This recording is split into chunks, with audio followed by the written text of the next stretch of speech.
والسلام على سيد الأنبياء والمرسلين وعلى آله وأصحابه أجمعين أما بعد فأعوذ بالله من الشيطان الرجيم بسم الله الرحمن الرحيم قال الله عز وجل في القرآن المجيد والفرقان الحميد واعلم أنه لا إله إلا الله صدق اللہ العلی العظیم وصدق رسولہ النبی الامین۔ عقائد سے متعلق ہمارا بیان جاری ہے، اور اس میں پچھلے دروس میں ہم نے عقیدے کی تعریف، عقیدے کی کیا دلیلیں ہو سکتی ہیں ان کو بیان کیا، اور اس کے بعد معرفت کی مکمل بحث، پھر ایمان کی مکمل بحث آپ کی خدمت میں ذکر کی، اور اس کے بعد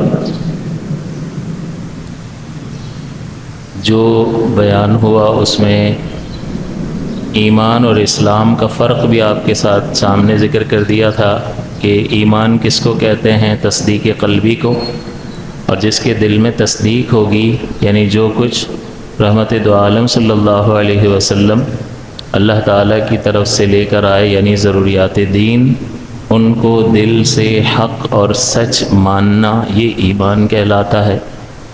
اور پھر جب آپ اس کو اپنی زبان سے لوگوں کے سامنے ظاہر کرتے ہیں، اشہد ان لا الہ الا اللہ واشہد ان محمدا عبدہ ورسولہ، تو اس کو اسلام کہتے ہیں۔ تو جس کے دل میں تصدیق ہے وہ اس تصدیق کی وجہ سے مومن ہے، اور اس نے اس تصدیق کو لوگوں کے سامنے ظاہر بھی کر دیا تو اس ظاہر کرنے کی وجہ سے وہ مسلم ہے۔ تو وہ مومن بھی ہے اور مسلم بھی ہے، جیسا کہ ہم تمام۔ ایک شخص ایسا ہے کہ جس کے دل میں تصدیق ہے اور کسی وجہ سے اس کو اس کے اظہار کا موقع نہیں ملا، لیکن وہ ایمان رکھتا ہے، تو وہ مومن ہے اس تصدیق کی وجہ سے، لیکن چونکہ وہ اظہار نہیں کر سکا لہٰذا مسلم نہیں ہے۔ جب مسلم نہیں ہے تو اس کا نقصان یہ ہوگا کہ ہم اس کے ساتھ مسلمانوں والا سلوک نہیں کریں گے، اس کی نماز جنازہ نہیں پڑھیں گے، اس کے ساتھ نکاح نہیں کریں گے، اپنی بیٹی ان کے یہاں نہیں بیائیں گے، ان کی بیٹی نہیں لیں گے، اس طرح سے اسلامی احکام جاری نہیں ہوں گے۔ لیکن کیا وہ اللہ کے نزدیک ایمان والا ہے یا نہیں ہے؟ وہ نجات پائے گا، کیونکہ ابتدائے اسلام میں بہت زیادہ مشرکین مکہ کی سختیاں تھیں، تو حضور نے فرمایا کہ ابھی اپنے اسلام کو، ایمان کو چھپا کر رکھو۔ تو حضور کے سامنے وہ قبول کر لیتے تھے، ایمان لے آتے تھے، لیکن اظہار حضرت بلال نے کیا تو ان کو کتنی تکلیفیں اٹھانی پڑیں، اس طرح سے دیگر صحابہ کرام علیہم رضوان۔ تو بعض اوقات جو ہے نقصان کے اندیشے کی وجہ سے، یا انسان کو تصدیق کے بعد اتنی زندگی ہی نہیں ملتی ہے کہ وہ اقرار کرے، تو وہ مومن تو ہے لیکن مسلم نہیں ہے، یعنی مسلم اظہار کرنے کا فقط یہ ایک معاملہ ہے کہ ہم اس سے مسلمانوں والا سلوک کریں، اور ایک کے دل میں تصدیق ہی نہیں ہے اور وہ زبان سے بھی انکار کرتا ہے تو اس کو کافر کہا جاتا ہے، نہ مومن نہ مسلم۔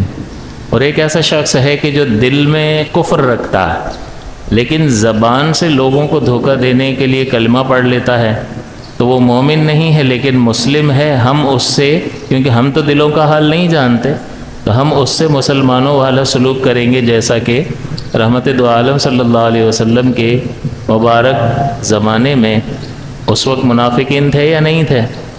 تو وہ دل سے تصدیق نہیں کرتے تھے لیکن ظاہر اسلام کرتے تھے، تو ان سے مسلمانوں والا سلوک کیا جاتا تھا، لیکن آخرت میں ان کی نجات ہو سکتی ہے، آخرت میں وہ نہیں نکل سکیں گے۔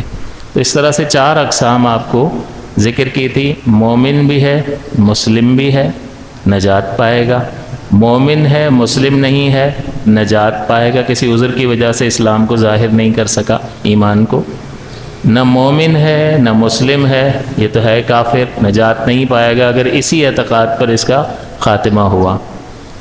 مومن نہیں ہے لیکن مسلم ہے تو اس کو منافق کہتے ہیں، اور اس کے بارے میں تو فرمایا کہ اگر اس نفاق پہ مر گیا تو اللہ تعالیٰ فرماتا ہے ان المنافقین فی الدرک الاسفل من النار، کہ منافقین جہنم کے سب سے نچلے درجے میں ہوں گے۔ تو یہ تو سب سے خبیث ترین کافر ہے۔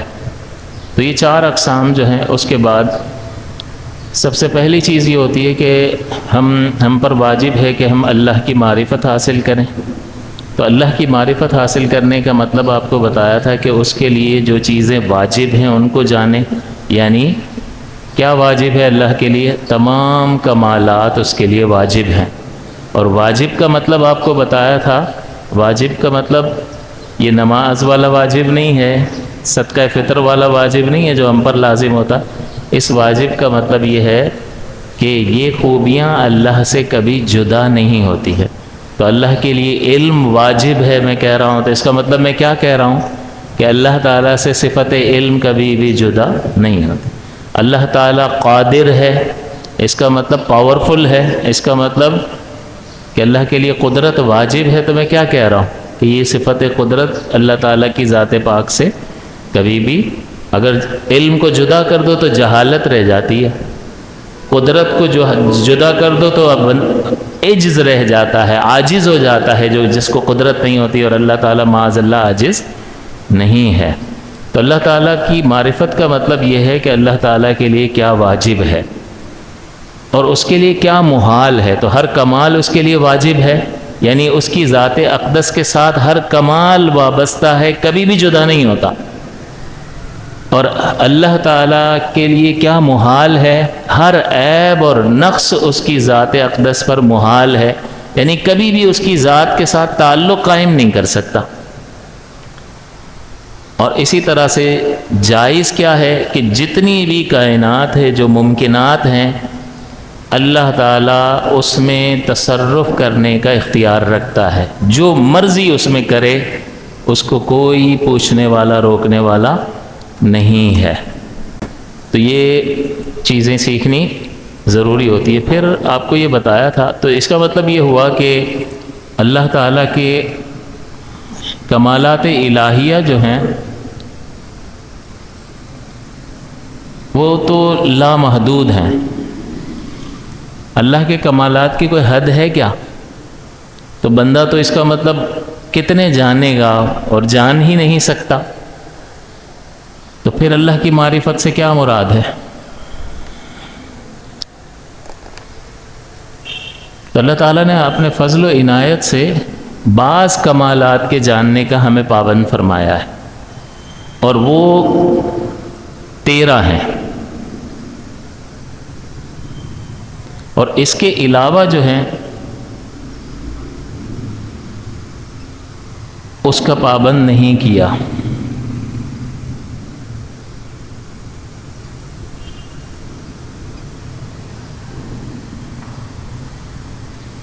کیونکہ جب تک اس کو جانیں گے نہیں، جیسے اس کی عبادت اور بندگی اور غلامی کرنے کا حق ہے، ویسے اس کی عبادت اور بندگی نہیں کر سکتے ہیں۔ ٹھیک ہے، سکھا دیا، ابا پڑھ رہے تھے، ہم بھی پڑھ رہے ہیں، وہ مالک ہے، وہ خالق ہے، اس طرح ہم اس کو اتنا تو جانتے ہیں جس کی وجہ سے اس کی عبادت کرتے ہیں، لیکن جتنا معرفت اور پہچان اور اس کی عظمت واضح ہو جائے گی تو پھر بندہ یہ دیکھے گا کہ ہر چیز کا خالق وہ ہے، خالق کل شیء۔ اب ہر شے کا خالق وہ ہے۔ تو اب یہ ہاتھ میں ہلانے کا ارادہ کر رہا ہوں، اس کو اس وقت کون پیدا کر رہا ہے؟ آپ دیکھ رہے ہیں، ہر ایک کے آنکھ میں دیکھنے کو اس وقت کون پیدا کر رہا ہے؟ آپ مختلف طریقوں سے بیٹھے ہوئے ہیں، اس مختلف طریقوں سے بیٹھنے کو کون اس وقت پیدا کر رہا ہے؟ یہ تو چند افراد ہیں، پوری کائنات میں کتنی مخلوق ہے اور کتنی موومنٹ کر رہی ہے۔ اللہ خالق کل شیء، آسان کام ہے۔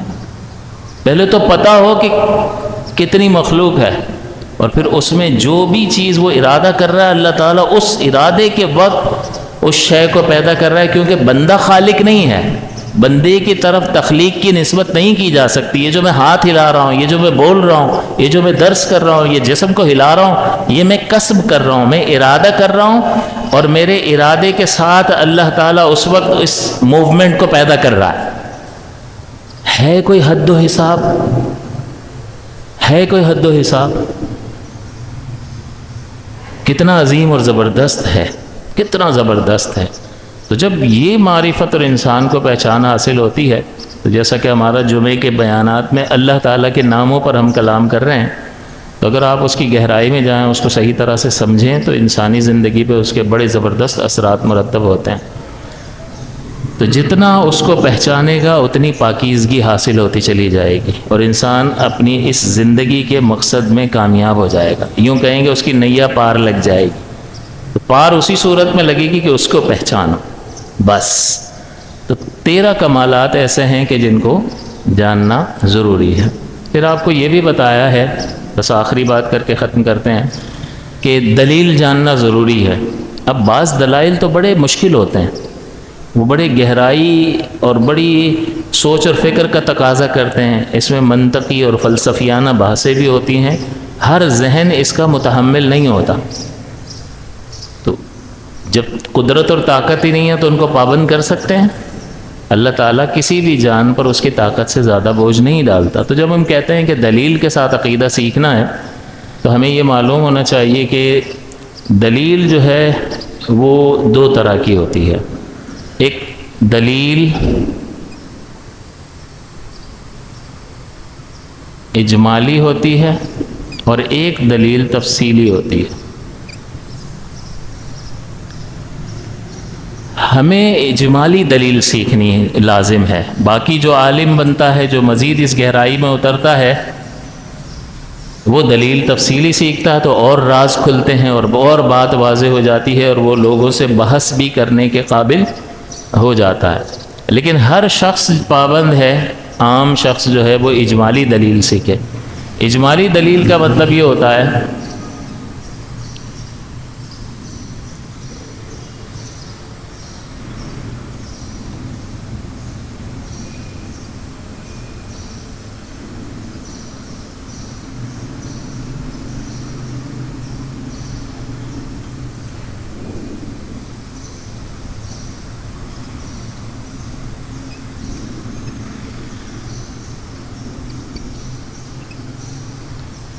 یعنی معجوز عن تقریرہ و حل شبہہ، کہ بس اجمالی طور پر جانتا ہے، وہ اس کی مزید ڈیٹیلز بیان نہیں کر سکتا۔ دلیل پتہ ہے اس کو، جیسے میں کہوں کہ بھئی کیا ثبوت ہے کہ خالق ہے، اللہ ہے، دلیل دو، آپ کہو گے یہ عالم دلیل ہے، بس اتنا کافی ہے۔ اب یہ عالم دلیل ہے اس کی ڈیٹیل میں کہ بھئی یہ عالم ایک خدا کے وجود پر دلیل ہے، اس کی تفصیل سمجھاؤ تو ہو سکتا ہے کہ وہ اس کی تفصیل صحیح طرح سے گائیڈ نہ کر سکے۔ بھئی عالم اثر ہے، اور اثر کے لیے ایک مؤثر کی ضرورت ہوتی ہے، لہٰذا خالق ہے اس کا۔ جیسے آپ دیکھتے ہیں کہ کہیں آپ نے کہیں کتاب دیکھی یا یہ چیز آپ نے آ کر دیکھی، تو آپ نے اس شے کو دیکھتے ہی کہا کہ یہ کس نے بنایا ہے؟ تو کیا آپ نے کسی نے آپ کو کہا کہ یہ کسی نے بنایا ہے؟ نہیں، کسی نے آپ کو نہ کوئی خبر دی، نہ آپ نے کسی کو یہ بناتے ہوئے دیکھا، کچھ بھی نہیں۔ شے کے وجود کو دیکھ کے آپ نے عقل سے جان لیا کہ کوئی ہے۔ تو یہ ڈیٹیل کے اندر جب بندہ جاتا ہے تو اس کو دلیل تفصیلی کہتے ہیں۔ دلیل اجمالی ہوتی ہے کہ بس اس کو اتنا پتہ ہوتا ہے کہ یہ دلیل ہے، کہ اللہ کے وجود پہ کیا دلیل ہے، آپ کو یہ عالم دلیل ہے، بس اس کو دلیل اجمالی کہتے ہیں۔ تو اس میں بندہ عاجز ہوتا ہے اس کو بہت وضاحت کے ساتھ بیان کرنے سے، اور اس دلیل پہ اگر کوئی اعتراض کیا جائے تو وہ اس اعتراض کا حل بھی بتا نہیں سکتا ہے۔ لیکن ہمیں بس اتنا پتہ ہونا چاہیے، یوں نہیں کہ بھئی اللہ کے وجود پر کیا دلیل ہے تو ہم کہیں کہ پتہ نہیں بھئی، ہمیں تو ابا نے بتایا اللہ ہے، اور یہ بتایا ایک ہے، اور یہ بتایا کہ ہمیشہ سے ہے، اور یہ بتایا کہ ہمیشہ رہے گا، تو ہم تو مانتے ہیں۔ کچھ بھی نہیں پتہ ہے، یہ غلط ہے۔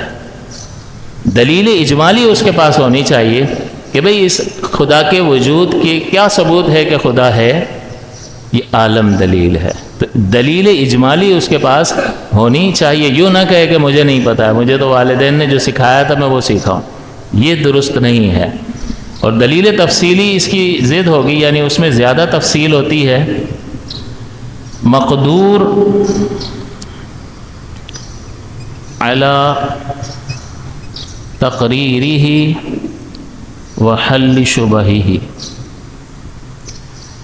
کہ جو دلیل تفصیلی جانتا ہے وہ اس کی یعنی اس کو بیان کرنے کی قدرت رکھتا ہے، قادر ہوتا ہے اس کو بیان کرنے پر تفصیل سے، اور اس پر اگر کوئی اعتراض اگر وارد ہوتا ہے تو وہ اس اعتراض کا بھی جواب دے سکتا ہے۔ یعنی ایسی بات، ایسی دلیل کہ کوئی شخص دلیل تفصیلی اگر جانتا ہے تو ہم کہیں گے کہ یہ اس کو بیان کرنے پر بھی قدرت رکھتا ہے، اور کوئی اگر شبہ پیدا ہو اس دلیل پر، اعتراض وارد ہو، تو یہ اس اعتراض کا جواب بھی دینے کی قوت اور طاقت رکھتا ہے۔ ہم کو کتنا پابند کیا ہے ایک عام آدمی کو کہ بس وہ اتنی دلیل اس کے پاس ہونی چاہیے کہ اگرچہ وہ اس کو بیان نہ کر سکے، جب بیان ہی نہیں کر سکتا تو اعتراضات کا کہاں سے جواب دے گا، وہ بھی نہ کر سکے، لیکن اس کو یہ پتا ہو کہ یہ ایک دعویٰ ہے ہمارا اور یہ اس کی دلیل ہے۔ تو خالق ہے، اس کی دلیل یہ ہے کہ یہ عالم ہے۔ اسی طرح خالق جو ہے وہ ہمیشہ سے ہے، اس کی دلیل یہ ہے کہ وہ حادث نہیں ہے۔ اور آگے مزید جیسے جیسے صفات میں ذکر کروں گا تو اس کی دلیل عقلی بھی آپ کو بیان کروں گا کہ عقلی دلیل کیا ہے اجمالی، اور نقلی دلیل اجمالی قرآن عظیم میں کیا بیان کی گئی ہے۔ تو عقلی دلیل بھی ذکر کی جائے گی اور نقلی بھی، لیکن بہت زیادہ ڈیٹیل میں ہم نہیں جائیں گے، بلکہ جو آپ کی ضرورت کی دلیل ہے اتنی دلیل آپ کو سکھا دی جائے گی۔ اس کے بعد یہ جو 13 صفات میں نے آپ کو بتائیں، یہ اصل میں تو 20 بنتی ہیں، لیکن ویسے 13 ہی ہیں۔ ایک صفت وجود ہے کہ اللہ کے وجود کو، پہلے اس کی ذات کے وجود کو ثابت کریں گے نا، اس کی دلیل سیکھیں گے، پھر جب ذات کے وجود کو ثابت کر لیں گے تو پھر اس کے لیے صفات کو یعنی کمالات کو بھی ثابت کریں گے۔ تو پھر اس کے لیے 7 صفات ہوتی ہیں: ارادہ، علم، قدرت، حیات، سمع، بصر اور کلام۔ یہ 7 صفات اللہ کے لیے۔ تو پہلے وجود پر کلام ہوگا اور اس کے بعد ان 7 صفات پر کلام ہوگا، اور اس کے بعد 5 صفات ہوتی ہیں جن کو صفات سلبیہ کہا جاتا ہے۔ ان 7 کو صفات ثبوتیہ کہتے ہیں اور 5 کو صفات سلبیہ کہا جاتا ہے۔ وہ 5 جو ہیں: وحدانیت، قدیم ہونا، باقی ہونا، مخلوق کے موافق نہ ہونا بلکہ مخلوق کے مخالف ہونا، اور قائم بالنفس ہونا یعنی اپنے قائم ہونے میں کسی کا محتاج نہ ہونا۔ یہ 5 صفات سلبیہ کہلاتی ہیں۔ تو ایک وجود اور 7 صفات ثبوتیہ 8 اور یہ 5 صفات سلبیہ، یہ 13 چیزیں جو ہیں، اس کی تھوڑی تھوڑی ہم انشاءاللہ تفصیل بیان کریں گے۔ تو یہ اللہ تعالیٰ کے کمال سے متعلق جو ہم سے مطالبہ ہے وہ ہم صفات کی تفصیل بھی دیکھ لیں گے، اور اس کی جو اجمالی دلیل ہوتی ہے اس کی زیادہ گہرائی میں نہیں جائیں گے، فلسفی اور منطقیانہ بحثوں میں نہیں جائیں گے۔ اس کی اجمالی دلیل آپ کے سامنے لکھی ہوگی اور آپ اس کو دیکھ لیں گے اور یاد کر لیں گے، تو انشاءاللہ بس ہمارا مطالبہ جو شریعت ہم سے مطالبہ کر رہی ہے وہ مطالبہ مکمل ہو جائے گا۔ اللہ تعالی ہمیں مستقل طور پر ان دروس کو میں شامل ہونے کی توفیق عطا فرمائے۔